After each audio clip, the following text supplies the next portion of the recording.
This is Billy Earle with Lower Shore Politics. Our guest today, and we are very proud to have him here, is the candidate in the Democratic primary from Easton, Maryland for the 1st Congressional District, Mr. Michael Pullen. Michael, thank you so much for coming all the way over from Easton here to beautiful downtown Salisbury to be on the show. Thank you, Billy Earle. I'm really pleased to be here, and I'm looking forward to a great show. Well, I think it will be a great show, and let me tell you why. I'm relatively active here in the progressive community, and the progressive community here is thrilled to have a candidate like yourself, because Andy Harris just doesn't represent this congressional district. What are your thoughts on that particular point? Well, you're right. He voted to take health care away from 23 million Americans. He voted against the wind power project in Ocean City. He put the kibosh on that. He has been asleep at the switch on sea level rise. And as everyone knows, Maryland's Eastern Shore is the third most affected area in the entire United States. And so he's just not representing the interests of the people who live in our district. I wonder why. Well, I think that he's got an ideological bent that's out of touch and that's out of step. He puts party over people. He is a member of the Freedom Caucus, and they have a pretty radical agenda that is really intended to create a fundamental shift in our society. We need to return to the roots of our democracy where the people's voice matters. We need to get rid of money in politics. Fundraising and the money that the big donors contribute is poisoning our entire political atmosphere, and it's poisoning, it's depriving the people of their voice, because politicians like Andy Harris are really interested primarily in satisfying the donors. The recent tax bill, I call it a tax scam, is a perfect example. That bill was rolled out from behind closed doors, a 450-page bill, put through committee in 1 or 2 days with no public input, put out to the floor in the House, and adopted by the House in 2 weeks, start to finish, not one single public comment. Same process in the Senate. At the end of the day, they voted to approve it within a month after it was introduced. It was about 1,100 pages, as I recall, not a single public comment. Mitch McConnell had the temerity to say, if we can't sell this to the American people, we should find another line of work. So I agree that he should find another line of work, but he got it backwards. You don't first adopt legislation, a tax bill that affects every single American, every single business, every single family, and then sell it to the American people. It works the other way. That's not democracy. No, it's not. Why would they think that a bill that was so top-heavy for the very wealthy in this country, at that point would escape the attention of the population in toto? Why would they think that? Well, I'm not sure they did think that. I think they ran it through so quickly in order to prevent people from beginning to understand what it was all about and how it would affect our economy.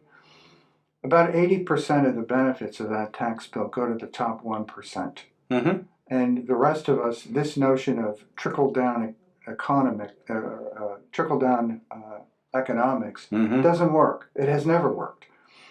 If the Republicans in Congress were really interested in helping workers and helping workers' wages rise, it's very simple. $15 an hour minimum wage. $15 an hour minimum wage. Currently, the federal minimum wage is $7.25 an hour. Right, yeah. And it's $3.31 an hour for tip staff. Mm-hmm. Those are starvation wages. Our minimum wage today is worth less than it was 50 years ago in 1968. Think about that. People can't live on those wages. And it's the function of government to keep a level playing field and to give folks an equal opportunity to do well. People need a chance to succeed and thrive. You can't do that on $7.25 an hour. No. It's just not possible. So this notion that this tax scam was really intended to help working class folks and middle class folks is baloney. And it's not going to, and it never has. And we're beginning to already see that.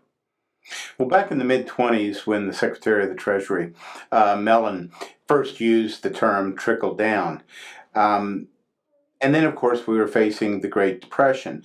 Um, wouldn't you think, wouldn't you think that a tax bill like this ultimately would lead to the demise of the elected Republican officials in office? Well, I think so. And I think we're seeing that. We've seen it in Alabama, Oklahoma, Pennsylvania, Virginia, and we're seeing it across the United States. I think we're going to see that in the first district. Um, what we've seen historically through decades of this kind of legislation is that tax increases on the top 1% actually do increase jobs, increase prosperity, raise the standard of living.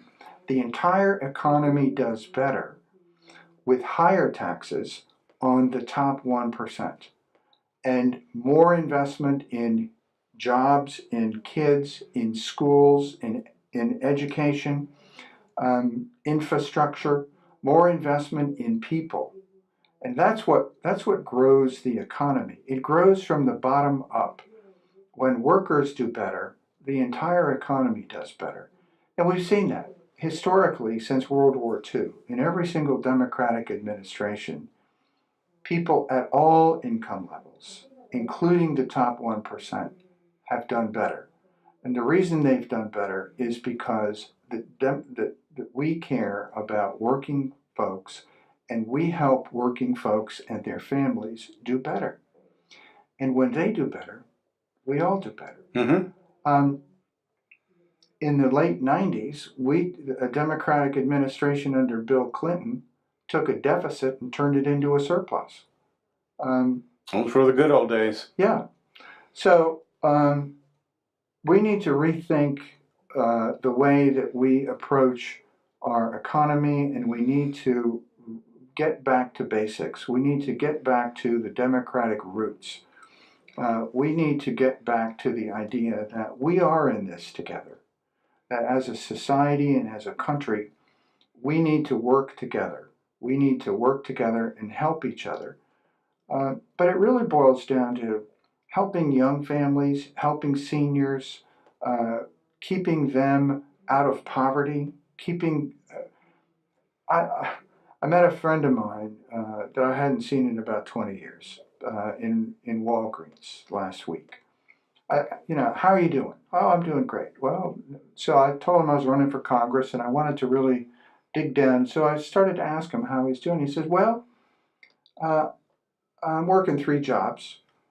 3 jobs. 3 jobs. I said, well, how are your kids doing? He said, well, they're doing great too. My daughter's working 3 jobs and going to school. Wow.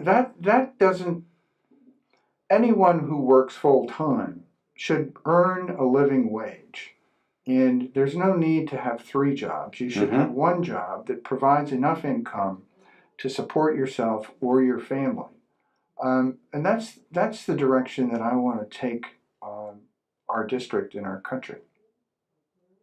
People are, I would say, tremendously concerned about economics and job security and new growth of new industries on the Eastern Shore. But you know what I hear from an awful lot of people? That although they are very concerned with this, what they're mainly concerned, or what they're, I would say, substantially concerned with, is what appears to be a lack of interest on Representative Harris's viewpoint towards the Chesapeake Bay. Well, that's exactly right. When the administration offered a budget that actually eliminated all funding for the Chesapeake Bay program. Harris voted for a budget that reduced funding for the Bay for $13 million. Mm-hmm. To me, that is a betrayal of our district, and it actually reflects the notion that we can't afford to spend money to protect the Chesapeake Bay, but we can afford to loot the American treasury, to give hundreds of billions of giveaways to major corporations and billionaires. So it's a pretty clear reflection of the values that he has, and I disagree with that. You know, we all have a stake in keeping the Bay healthy and safe, and keeping the economic value that the Bay delivers to our district and the heritage that it represents, keeping that safe for generations to come. That means that we need to invest in it. And I am in favor of course, of keeping that investment going and making sure that we continue to improve the health of the Chesapeake Bay. We're on the right track. The other major item of concern, and it's major, is the sea level rise from climate change. Dorchester County, 1/3 of it will be underwater when the sea level rises 1 foot, which can occur as soon as 2050. That's not far off. No, it's not. The future is now. We need to be taking action right now to address climate change. Climate change has been identified by the Joint Chiefs of Staff as a national security threat. Mm-hmm. And it is a national security threat. That's what we need to be focused on. And we need to change the narrative so that people understand that. It's too late once it's past a certain point, and we don't know quite where that point is, but we should be doing everything we can to avoid those consequences that are utterly predictable, and we have to do everything we can to prevent them. Well, we do know that the military are doing things. They're actually in the midst of a program where they're increasing the height of the peerage down in Norfolk over 5 feet. So we know that they're aware of it. They know that insurance companies are aware of it. Friends of mine in Cambridge who can't buy flood insurance, even though they live 4 blocks off of the waterfront. However, what we look for in a congressman is somebody who not only recognizes that problem, but has come up with some solution, or at least the tacit support, and we're just not getting it. Let me turn tack to another issue that we're looking at. I know that it is difficult for anybody to come up with a real great, easy, cost-efficient solution to healthcare. I think that we had one. I think that it was torn down, and the manipulations behind the scenes that went into dismantling Obamacare, from the Reconciliation Act at the end of 2015 that Marco Rubio was involved in, where risk corridors and risk adjustments and other mechanisms by which you control the costing of healthcare were removed. And then, of course, they all pointed to it and said, well, look at it, it's dismantling. No, it's a little bit like you've taken the steering wheel and the brakes off of a car that was going 60 miles an hour, and now you're surprised that it's not controllable. We need a congressman who looks at healthcare and wants to take us back to a time when we were dramatically decreasing the number of people who filed for protection under bankruptcy because of medical issues. Thoughts on that? Well, Andy Harris has failed on health care. He wanted to take it away from 23 million Americans. They failed to address the problem at all. My view is pretty simple. My view is that we need universal health care. Mm-hmm. When you look internationally and compare our costs with other nations, we see Yeah. that America pays more than any other country and we get less. We're actually number 11. The first 10 all provide universal care and all provide it for less money. We can do the same. We spend, right now, we spend 43 cents of every dollar on three things: insurance company overhead, administrative costs, insurance company profit, or pharmaceuticals. 43 cents on every dollar. That's outrageous.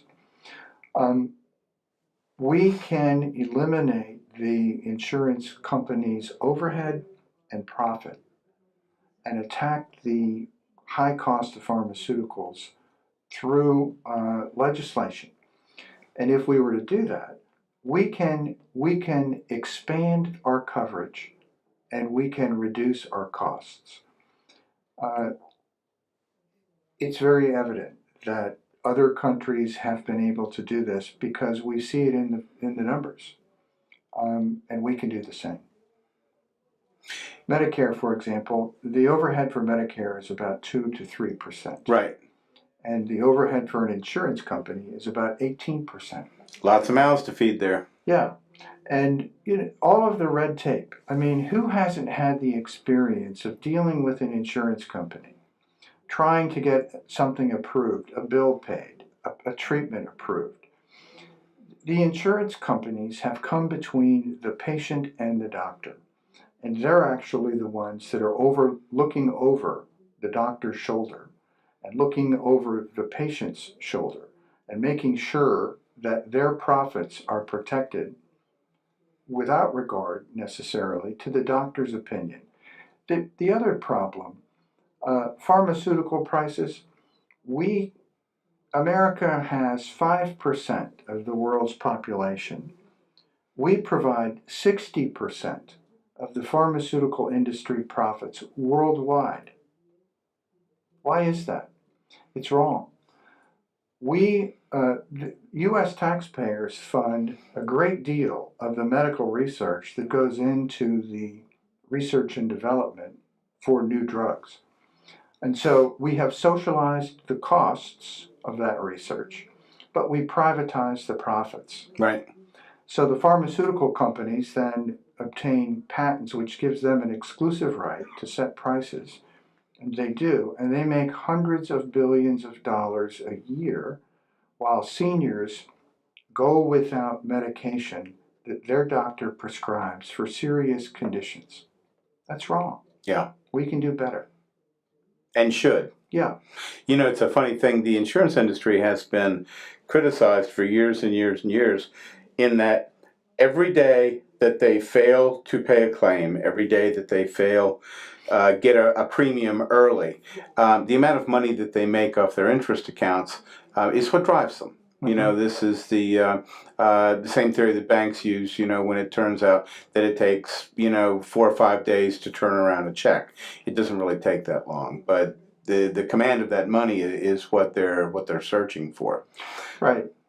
And it's very frustrating for healthcare providers. Yeah. They've had to hire extra staff just to deal with the red tape from insurance companies. Mm-hmm. Just to deal with red tape. And the overhead that the health care providers incur to do that is all borne by the consumer. That gets passed through. We can eliminate all that. Other countries have done it. It's very simple. Eliminate the red tape, reduce the cost, provide the universal coverage. It's the lack of a political will to get the job done that makes it difficult. Yeah, I see it the same way. Here we are sitting in the 1st Congressional District, which, as most people probably know, was gerrymandered, and it was gerrymandered so that there would be a minimum number of Republicans in the state and a maximum number of Democrats. So, from the viewpoint of not constantly blaming one side, which I'm constantly accused of doing, this is a case where maybe we weren't really looking at the unintended consequences of this.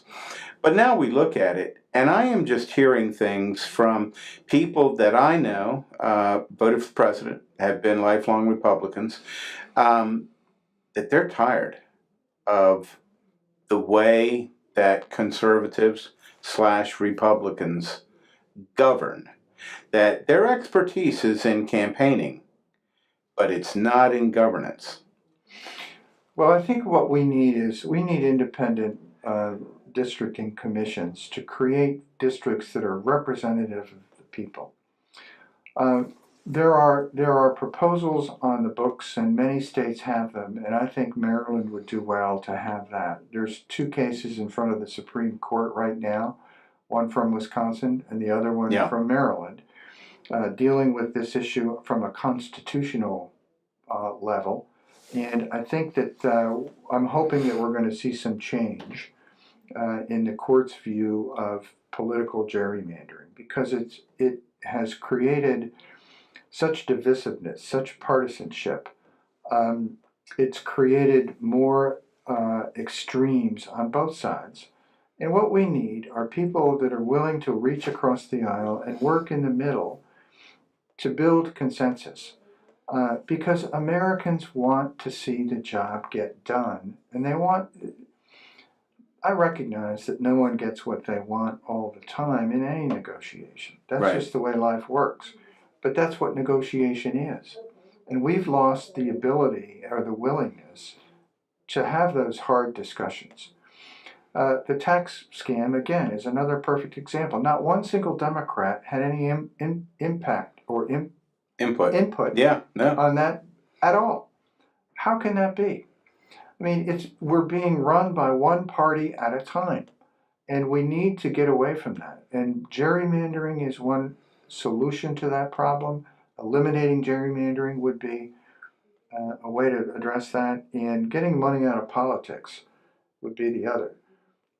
If we had districts that fairly represented the populations, that weren't calculated to stack and pack a particular party to make seats safe, but truly represented the people who lived in the community. And then if we took money out of politics, we would see a much more functional democracy, and we would see representatives responding to their constituents, which is what democracy is supposed to be about, not to the wealthy political campaign donors, which is how it's evolved, unfortunately. Absolutely. Michael, where can people find you in order to both donate to your campaign, but also to volunteer for it, which is what you need to do? It's not enough anymore just to give money to a campaign. You've got to be involved, you've got to be engaged, you've got to be knocking on doors, you've got to be making phone calls. How do they get to you? Well, our campaign is Pullen for Us. Just remember that. I love that. Pullen for Us.